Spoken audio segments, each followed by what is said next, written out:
This week on World Business, getting back to basics, why India's rural population is keeping the country on track. Already the growth in the rural market is now overtaking the growth in the urban markets. The vital role transport plays on getting the world on the road to recovery. If the trucks are stopping, the trade is stopping. If the trade is stopping, everything is stopping. And protecting the world's poorest people for pennies. Could food fortification be a key tool in the fight against malnutrition? Hunger is increasing as the months go by because of the impact of the current economic crisis.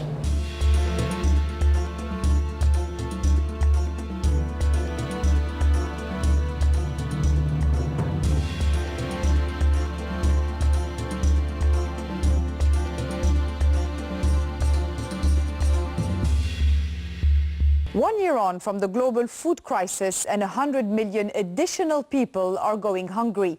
The economic and financial downturn is making things worse. In the second part of our series on malnutrition, we head to Amsterdam, where world leaders on nutrition met to discuss the problem. And top of the agenda was improving the diet of the world's poor.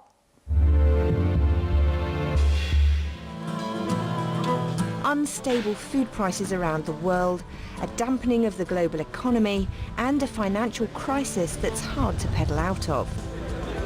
It's a cocktail of challenges that's driving a sense of urgency among nutrition experts in the Dutch capital. Hunger is increasing as the months go by because of the impact of the current economic crisis. So already we have about 1 billion people in the world who are hungry. Not only is there lack of food, 50 million people are also severely malnourished, with poor diets lacking the vitamins and minerals needed to stay healthy. The contraction in the world economy is making things worse. This is a very large number and it's not shifting.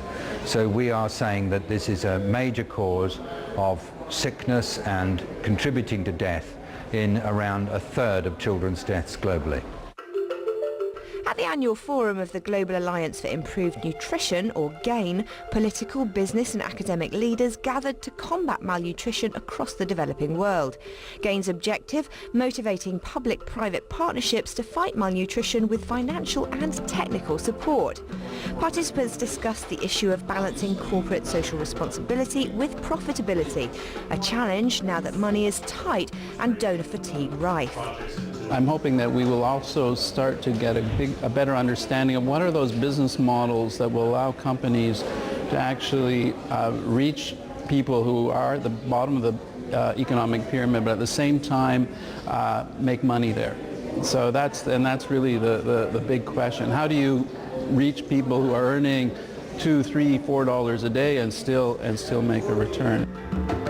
Fortifying staple food is seen as the best way to fight this hidden hunger caused by the deficiency of micronutrients. Even though governments and NGOs are taking the lead, it's the private sector that supplies most of the world's food, and they're proving to be vital to the equation. We are one of the first ones to get into this area of fortifying foods with minerals and some vitamins. So I think this would be like a flagship project, and I hope that other businesses in Bangladesh take inspiration from it and tackle the problem of malnutrition.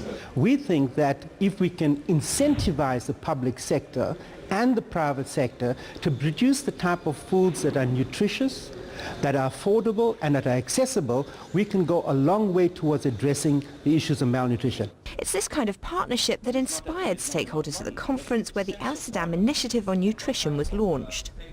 The goal to end malnutrition for 100 million people in Africa by 2015. I'm very happy that this is not only about planet peace and profits or corporate responsibility. It's about the core business of the businesses that are around the table here, and that makes it interesting. For them it has to be profitable, maybe not immediately, but in the medium and long term. And that makes it also profitable for us as a public sector who is accountable to the people in the poorest countries to deliver on these issues. I'm investing in our future in a way, because I need a healthy planet to have a healthy business. So most of our R&D program now, the products that we're producing, have really got functional benefits built into it. We're trying to make things more affordable, more accessible, and it really is about creating and playing a role, a small role, in trying to create a healthy population in the future, and that's good for us. The Amsterdam Initiative is looking to fight malnutrition in 6 countries: Ghana, Kenya, South Africa, Ethiopia, Mozambique and Tanzania, through low-cost, high-quality fortified staple food. There is no one solution that fits everybody, so in the different countries we have to analyze what is the best vehicle that can be used as a staple food. So from this perspective, Unilever and also the university, and together with the Dutch government, will bring everyone bringing their own specific capabilities. I'm pretty sure we're going to be very synergistic. This scheme is powered by GAIN, which is already working across 27 countries. The Amsterdam Initiative is expected to break new ground in the fight against malnutrition, not only transforming lives, but entire economies.